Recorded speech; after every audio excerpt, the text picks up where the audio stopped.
start. You know, I talked last week that we're going to be talking about ADD, which is Adult Deficit Disorder, which they don't even call it that anymore. They call it predominantly inattentive type. They don't even call it ADD. Predominantly inattentive type is what they professionally call it. So the disclaimer is, you know, with my license, I'm not qualified to diagnose ADD. What I am qualified to do is we treat a lot of addicts and eating disorder people who also have the diagnosis of ADD. And also want to come from, you know, most of the time I come from some of my own personal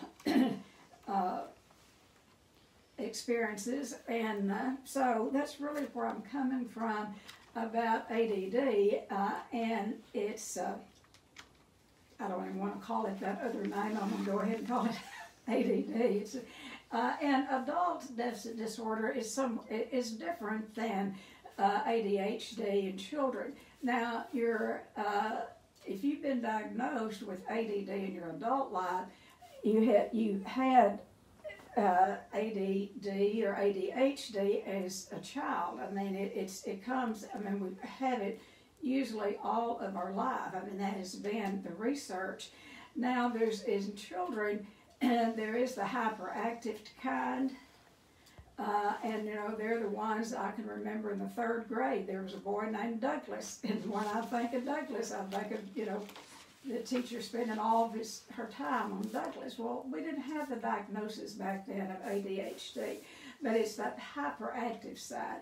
But there's also a side that children have that are dreamers, and that's what I fell under. You know, looking out the window and dreaming of what could be or might be, and you know, and having difficulty staying present. So that's the distinction between ADHD and ADD and with adults. And there are people, adults with ADD can have ADHD. They can have the hyper part. So what I want to do is, because we do get, I mean, we see more and more people coming in, either self-diagnosed with ADD or going to a doctor. You know, and the diagnosis for ADD is, there's real, you know, they can do psychologicals and all of that, but it's mainly with, like a lot of medicine, you know, a lot of doctors, it is what the client or the patient reports. The doctor hears the symptoms and adds up those symptoms and then makes the diagnosis from there. So, like I said, we seem to be getting more people in treatment that come in on ADD meds and, you know, report they have ADD. Now, it's not our place or my place to say they don't. I will say, in the literature bears this out. In all of the literature that I have read, they don't mention eating disorders, people with eating disorders having ADD, you know, I mean, it's specific. What they do mention is that it's pretty common with drug addicts and alcoholics. Now, I do know that there are eating disorder people who have diagnosed ADD. Now, and I do know there are eating, or I believe, and we have seen it over and over. We have had patients, clients come in on ADD meds, severe anorexic bulimics, and you know, you can go to a doctor and pretty well convince them of any diagnosis that you want. And a lot of your eating disorders people, now I am not saying all, don't hear me, but a lot of them are drug seeking, and what they are seeking is the type of medication, the stimulants that are given for ADD, because one of the symptoms of or side effects of taking stimulants, which is Vyvanse, Adderall, Ritalin, is weight loss. You know, can be weight loss. eating disorder people are smart, they research, they're sly, they're manipulative. I can talk about eating disorder people because I am one. So I just want to throw that out there that, you know, our staff is very good, and our psychiatrist is very good about ruling out, is this really ADD or is this drug seeking? So that's just sort of a little disclaimer there that I wanted to talk about, because like I said, we see it more with our eating disorder clients, but the literature says it's more with drug addicts and alcoholics. So I've already said that, so I'm repeating myself. So I want to tell you about my first experience with ADD. And one of the symptoms of having ADD is sleep problems. That's a big symptom. Either not being able to sleep or want to sleep all the time. That's one of the symptoms of ADD. So back in the 80s, I was playing Pac-Man with a friend of mine, a nurse, and you know, it's a real fast game, and we were sitting there playing, and all of a sudden she said, "It's your turn, it's your turn." Well, I had gone to sleep playing Pac-Man. I mean, it's hard to do that. And she was a nurse, and she said, "I think you have narcolepsy," and she'd been telling me that a long time. And then I would do lectures at the Serenity House, and you know, I would drop the chalk. I would kind of go into a state of sleep. So went to Lubbock, had sleep test, diagnosed with narcolepsy, kept going back. I had to go back every year to be tested in order to get my driver's license or keep my driver's license. And they gave me all kinds of ideas of how to stay awake while I was driving. They said put a big X on my windshield and look through the X. And, you know, so that rocked on for years, and I was put on medication for it. The last time I went, they said if it gets worse, we're going to have to take your license away. So it was about that time that I started working on the childhood abuse, the trauma from my childhood. And that took years to do. So, long story short, when I got through that abuse, I no longer have narcolepsy. And this is what happens to the brain. This is what happens to a child's brain, or anyone's brain, where there's any sort of trauma. You know, there's parts of the brain that can go to sleep. Mine did, through narcolepsy. I do not have narcolepsy today. So, and I'm glad of that. And I quit having the symptoms when I worked, and I had to do a lot of work, and it's not sitting in a therapist's office doing talk therapy. I did that, but I did hard work, the kind of work that we do here, and that's the reason we do this kind of work. We go, you know, I went off and trained for it because I knew that in order to get to that core pain, you really had to do that hard, deep down, hardcore release work. So that's that about narcolepsy. And then my youngest daughter, who's also my business partner, decided to take a sabbatical and go teach school in Fort Worth for a couple of years. And I'm always the one in the past that was buying books and getting my family to read them, you know, and they'd roll their eyes and put the book down or whatever. But anyway, I went up to see her to see a basketball game, anyway, to visit her. And she said, "Mom, there was a man that came, a doctor, and did a workshop on ADD and ADHD. I think it was the doctor himself, and gave him this book, Driven to Distraction," or she bought this book for me. Anyway, nevertheless, she bought me the book, and she said, "Mom, would you just read this book?" I said, "Sure," and I did. I mean, I read every word of it. And my name was on every page, every sentence of that book. That was the diagnosis. It was never narcolepsy, it was ADD. And I was thrilled to get the diagnosis, but I didn't know what to do with the diagnosis. So I went to my primary care physician. Now this was in the 90s, early 90s. And I went to my primary care physician and took her the book and explained it to her. Come to find out, she was the main ADD and ADHD doctor in our town here. I didn't know that. And I said, "Well, why didn't you diagnose me? And she said, I've always thought you had it, but you are the type that you've learned to work with your symptoms. And I didn't want to rock the boat and give you a label if it wasn't a true label, because you was successful in some areas and all. So anyway, I got the diagnosis.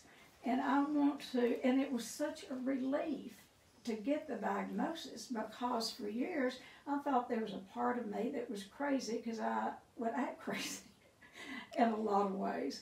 And one year my adult children, this was after I got the book, one year they got me a t-shirt, and it was probably within that month or so after getting this book, and I was playing around, not playing around, but really looking at the diagnosis. My grown girls got me this t-shirt, and it said, my kids think I have ADD.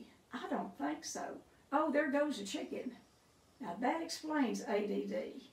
And if you have it, you know what I'm talking about. I don't have ADD. Oh, there goes a chicken.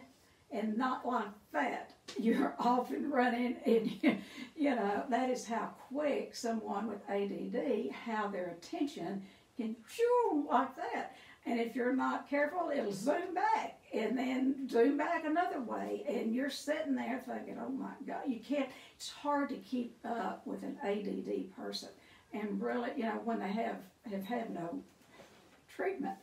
So that is just sort of a disclaimer of why I'm talking about this morning.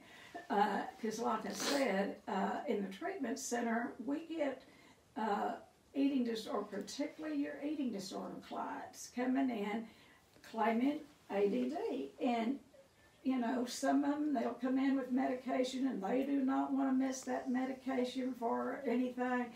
And we believe in meds. We're not, I don't believe in people being over-medicated. So if they're here for 42 days, what I like, and we don't take them off of everything, but, we do have a psychiatrist. I'm not the doctor.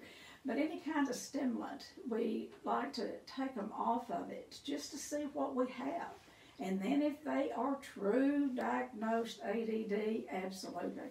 But you can tell. I mean, you get them off those meds, but many of your eating disorder people are drug seeking the stimulant. So I'm beating that to death. I'll go on with it. So what I wanted to start with was the suggested diagnostic criteria. It's just some things that you can notice. And I'm not even going to talk about childhood right now, ADHD. I just want to focus on the ADD because we're just hearing more and more people have it. And I will tell you what it is. It is a brain, it is much like addiction. It is, has a genetic piece to it. It comes down, usually through parents. At least one parent usually has it. Also, it is... well, I can't think of another, but it'll come to me. See, I do. I got off focus. So anyway, I will get back to that in just a minute, but I want to go over these symptoms with you. It is a chronic disturbance in the brain. That is a brain and biology. It's not a disease. It is a... It's a malfunction of the brain, and it can be treated. But it has to, and I'll go into the best ways to treat it. And so it's a chronic disturbance in which at least 12 of the following are present. If you have 12 of these, you might have ADD.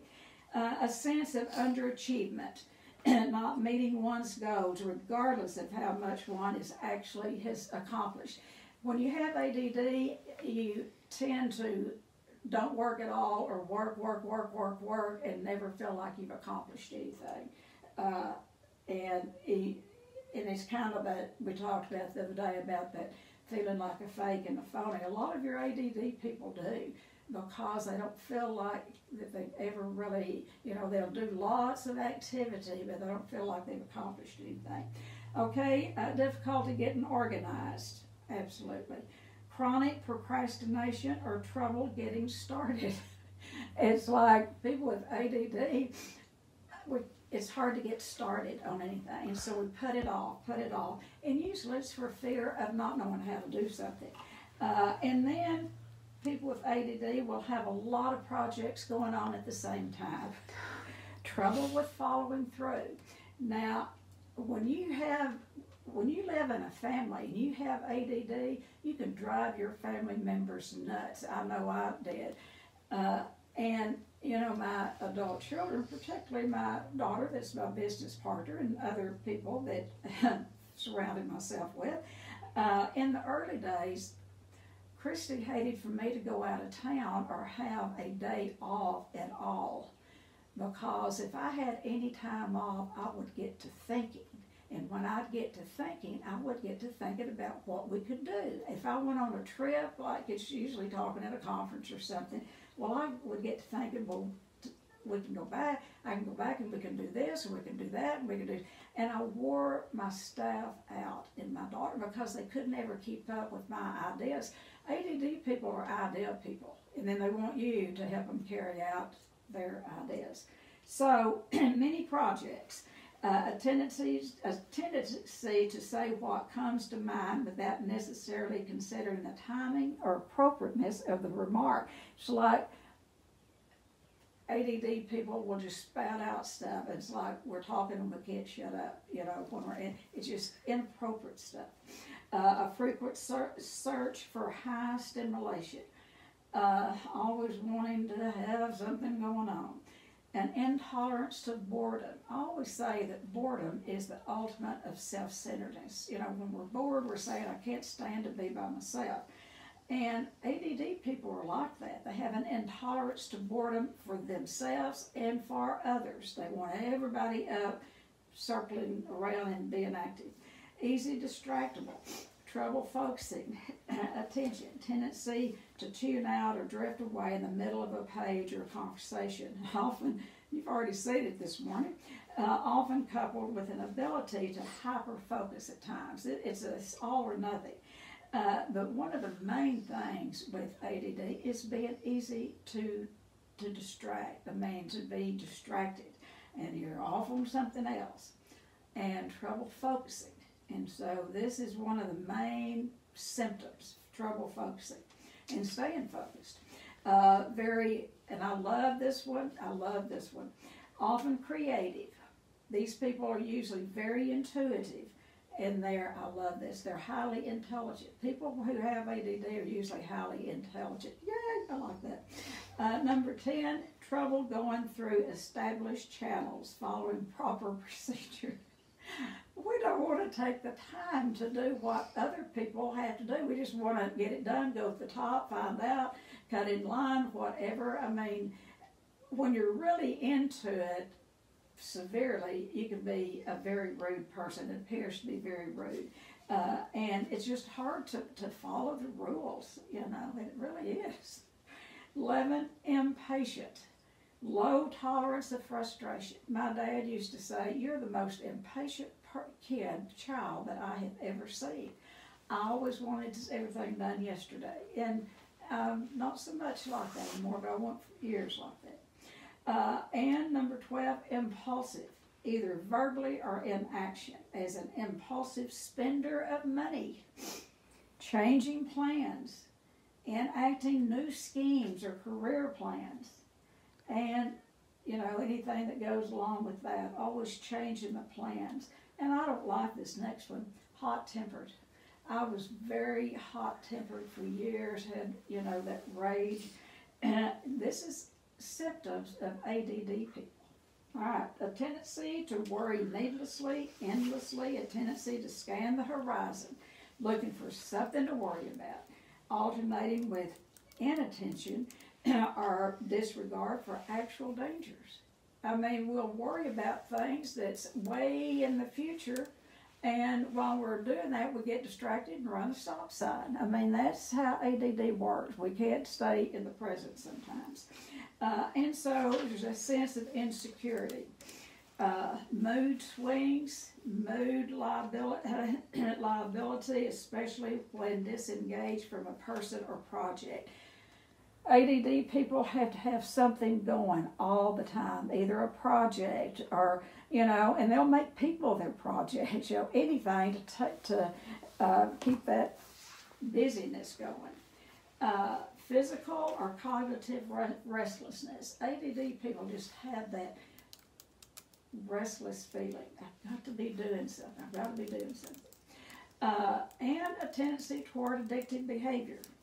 Chronic problems with self-esteem, and inaccurate self-observation. We really can't see ourselves like we really are when we're into the ADD.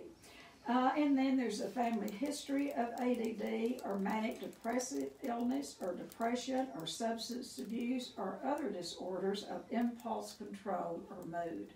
It's that impulse control.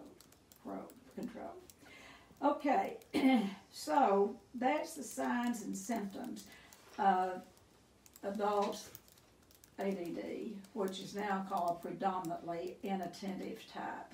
Adult ADD is where it's just hard. The main thing is hard to focus. It's hard to stay on a project. So I want to give you some, and I've done some research. This book was written in the 90s, and I've done quite a bit of research here lately, and the research really has not changed that much.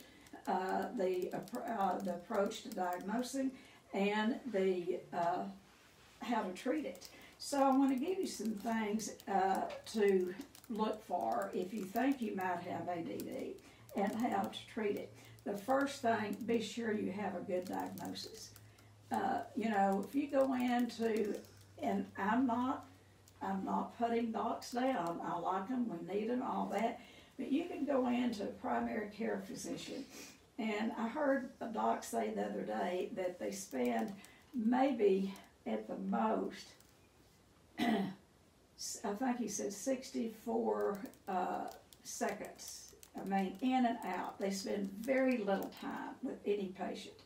They depend on the nurse getting information. They run in, check, So anyway, there's not a lot of time. So you go in to a primary care physician or a doctor there, and you start reporting symptoms. And they'll check. And you might say, I think I have ADD, and they'll look at that checklist. Yeah, I think you do too, and they'll give you meds. That's not a diagnosis. If you really think you have ADD, there's a difference between seeking medication and getting a good diagnosis. So, be sure to get a good diagnosis. Then educate yourself about ADD and seek appropriate help. And the thing about it is you've got to find someone who understands ADD and how to treat it. And that's important, or you're going to be wasting your time and effort. And so find someone that can treat it and knows what they are doing, and educate yourself. Read everything you can about it and see, because if it's you need to know all of the symptoms. So anyway, and then choose a coach, and this is someone to help you stay on task, focus, and with someone that can do it with humor and encouragement. And this has been years ago when there wasn't a lot of information out about ADD. But this book helped me a lot. And then right after I got it, that gentleman, the man who wrote it, the doctor, actually came here to Abilene and spoke. And I got to talk to him afterwards, but it was funny. He was standing up there talking. It was a big crowd at the Civic Center, probably 1,000 people. It's a lot, because information was just getting out about ADD, so there was a lot of people there. So he was standing up doing his speech, and there was 2 tall plants on the side. And all of a sudden, he looked over there, and he got to looking at one of those plants. And he lost all train of thought, and all he could focus on was that plant, and he wasn't acting. He had severe ADD. And then all of us that have ADD, we were watching the tree. That's how ADD works, just like that. And, oh, well, there's a tree. And so, and then he laughed at himself about it, and then we all laughed. You've got to have some humor in order to treat ADD, or you'll drive yourself nuts and put yourself down all the time. So in getting this coach, that's one of the things he said, was getting a coach. And there was an ADD association here, and I guess it's still here in Abilene. And there was a woman that had worked with this doctor, and we were very fortunate to have her in this area. And she had trained some coaches. Her husband and every one of her children had ADD, and so she she was really focused on helping not only them but others. And she went off and learned how to train coaches. And so a coach is someone you hire. It's not like a sponsor. You hire a coach, and they have to be trained in ADD and how to help you. And I wasn't so advanced. Sometimes they'll work with you daily. And for that first week she did. I had a woman, and she did call me every day, or I called her every day. And I paid her by the hour, so I didn't want to keep the conversation short. But anyway, she helped me. I worked with her for about 6 months, and it changed my life. You can't expect your spouse to do that, or your family. Now, they can help you, recognize what you're doing. But I needed a coach and someone that I would follow directions. And one of the things she started telling me, encouraged me to do, is to write a list of what I was going to do the next day. And I had been a list writer for years, but I didn't go with that list. I'd write a list, and then I'd get off doing something else. So she would have me write the list, prioritize what I really need to get, it's some pretty basic stuff. And then I'd have to report to her, and that helped me as much as anything. And then, just gradually gave me techniques on how to stay focused. I could not stay focused very long at a time. And I did long enough. I accomplished some things, and this is the thing about ADD. When you have ADD, and you can't stay focused, and you get in the middle of something, and then you look over here and see something else. When you know that, inside you feel like you're really not accomplishing anything. You feel confused, and you think you're confusing other people. But what she pointed out, she helped me so much seeing my accomplishments. I had accomplished a lot in spite of having ADD. And she said what my doctor said. She said, somehow you have learned to work with your symptoms, but not well enough to stay focused. So I worked with her for about a year, and it was tremendous, and it helped me so much. I still use a lot of those techniques. But get someone that is not a taskmaster, someone that's going to pop the whip.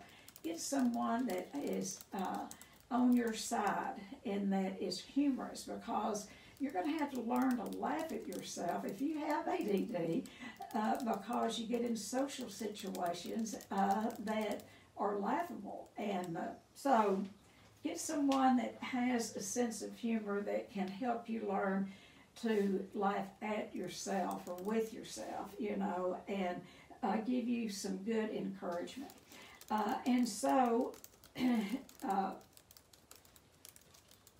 this support, this encouragement from a support group, like I said, in towns there are ADD support groups, and find one if you have ADD and get with like kind. Realize ADD, now realize this. It's not conflict with your mother or your dad. It's not fear or panic or aggression. Now you may have some of all of that. You may have that. But ADD is a freestanding problem with itself that needs to be treated separately. You may have, it's not caused by your, problem with your mother or your dad or whatever. That needs to be dealt with. But it is, if you have ADD, that is a freestanding, separate problem that must be addressed separately, and then work on the underlying things. And then educate others around you, because people get puzzled about you in your work, the way you work in the workplace. You know, I was program director at the Serenity House, and I was not probably easy to work with. You know, I said the other day, and some ADD people are like this. I demanded perfection of myself and others. And so I had to, once I got the diagnosis, I had some amends to make. And it's important then to educate others around you about the disease. Not that you want sympathy or anything, but it will answer some questions for people, answer some of your weird behavior, you know, when you're sitting talking about an issue, a present time issue, and all of a sudden you jumped up ahead and Cam's sitting there. I've done that to her many times, many times. Cam helps me stay focused because she won't listen to me about, you know, I mean, she's learned through the years how to work with it, you know. And so in the workplace, it's like, you know, when you have ADD, you might start out with this great idea, and all of a sudden you're, you know, way up here want to do this or that, or you're over here talking about, so focus is a big thing, and educating others. And then give up the guilt. Give up guilt over having it. Give up the guilt. Because if you will treat it, you're, I mean, I'm not, yeah, I guess I am bragging on myself, but I mean, I have learned to compensate, in some ways overcompensate for the ADD, and that, I mean, I can pretty much outwork anyone around me if I want to. Anymore, I don't want to. I've given that up. I don't want to. You know, but it's always like I had to do more than the average bear to prove that I had the ability to, you know, to achieve something. So listen to feedback from others and trust others. And I'll tell you, my adult daughters and Cam, they're the ones who, and my sponsors, I had to teach them about ADD. And then, you know, one, everything I had, she had, and it wasn't long till she thought she had ADD. But anyway, you need to listen to feedback from others. And my daughters and Cam, close people, they really helped me so much by seeing that I was off track. Because when you're off track and you have ADD, you don't know it. You think they're off track. You know, everybody else is off track, not you. So listen to feedback from trusted others. And then try to get off your own back, get out of that negativity. Give yourself permission to be yourself. Don't feel chained to the conventional views of ways of coping. When you have ADD, you can't be maybe like, you know, conventional ways will not work for you, you know, and be creative and be open to creativity from other people. And, you know, but one of the things I had to learn is to stay focused. And my middle daughter, Kim, helped me with that years ago. And because I would multitask, and she'd come up and want to talk to me, and I said, well, just stay in here and talk to me while I'm washing dishes, or whatever I was doing. And she said, Mother, you never look at me in the eye. And that's what you know, with ADD, you just get so distracted, and you know, you leave people feeling like they don't matter to you. And you don't intentionally mean to do that. You're just into the ADD stuff. I'm not making excuses. I'm just giving you the reality of it. And remember that you have a neurological condition. It is, you didn't ask for it. It is a brain neurological and biological brain. I mean, I mentioned it twice. And this is how your brain is wired. But you can learn to use your, you know, take whatever the symptoms you have and work it to your best good and come out and be very, very successful. And so this sounds a whole lot like the 12 steps, but the last thing is to try to help another ADD person. You'll learn, if you're working with another ADD person, just like working with another addict, if you're an addict, they're going to teach you a lot about yourself. And that's why it's important to get into support groups with ADD people. Because if you try to talk to a normie a lot about your ADD, pretty soon they're going to catch it. I mean, they're going to think they have it. And not everyone has ADD. A lot of people have some of these symptoms, but they don't have them, enough to be diagnosed with ADD. It can be embarrassing sometimes to have it. If you're, and this doesn't happen, I mean, I guess because of my age or whatever, it doesn't happen as much. But, to be sitting in a group with a conversation and they're talking about something and you're listening, and then all of a sudden you're distracted and you're asking things like, well, a while ago, I'll give you an example. Misty and I were doing our prayer meditation. This is an example of ADD. We were doing our prayer meditation. And I looked over there and I said, oh, well, that flower's about to bloom. That's ADD. That's normal to me. I don't know if y'all do that, but I mean, all of a sudden my attention went over there to that flower that's blooming. But now I know that I can bring myself back to the moment. But before, I would go from there, then I'd go to something else, and then forget the person sitting next to me.